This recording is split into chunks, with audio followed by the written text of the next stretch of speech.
Hello viewers, আমি ফাহিম আরফান আপনাদের জন্য অবশেষে জিপি ফ্রিনেটের ভিডিও নিয়ে আসলাম। আমরা সবাই জানি যে রবি ফ্রিনেট বন্ধ করে দিয়েছে, তাই রবি ফ্রিনেট বন্ধ করে দেওয়ার কারণে এখন আমরা ফ্রিনেট চালাতে পারতেছি না। সেটা অনেক দিন ধরেই ছিল, 2-3 মাসের মতো।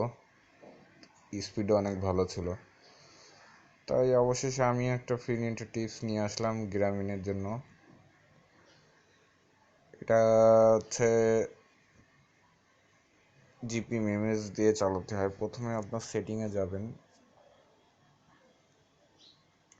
সেটিংয়ে মোড়ে, তারপরে অ্যাক্সেস পয়েন্ট, সেলুলার নেটওয়ার্কস, তারপর অ্যাক্সেস পয়েন্ট নেমস। এখানে এখানে যে কোনো একটা নাম দিতে পারেন, এপিএন দেবেন জিপি মেমএস, তারপর সব যা থাকবে তাই। APN type default, proxy not set, এই যে যা থাকবে নর্মালি তাই। এটা এইভাবে সেভ করবেন। সেভ করে ব্যাকে আসবেন। ব্যাকে আসার পরে আপনি ইওর ফ্রিডম অ্যাপসটা গুগল প্লে স্টোর থেকে ডাউনলোড দিবেন। ও হ্যাঁ, ভুলে গেছিলাম, ইওর ফ্রিডম অ্যাপসটা আপনি প্লে স্টোর থেকে আগে থেকে ডাউনলোড দিবেন। ডাউনলোড দিয়ে অ্যাপসে এরকম ঢুকবেন। এখানে আপনার কানেকশন, এখানে ইএমএস, এই জায়গায় আমার 19 দেওয়া আছে।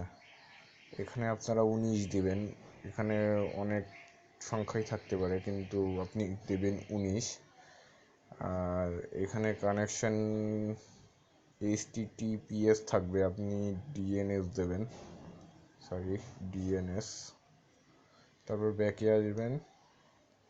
ব্যাকে এসে ডাটা কানেকশন অন করবেন। অন করে কানেক্টে ক্লিক করবেন।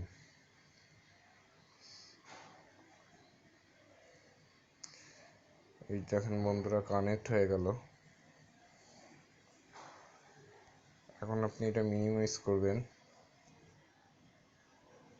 মিনিমাইজ করে ইউসি ব্রাউজার কিংবা যে কোনো ব্রাউজারে যাবেন, যে এরকমভাবে যে কোনো ওয়েবসাইটে ব্রাউজিং করতে পারবেন। ডাউনলোড স্পিডটা অনেক স্লো থাকে। এই দেখুন বন্ধুরা, ভিডিওটি ভালো লাগলে আমার চ্যানেলটি সাবস্ক্রাইব করে রাখবেন। ধন্যবাদ।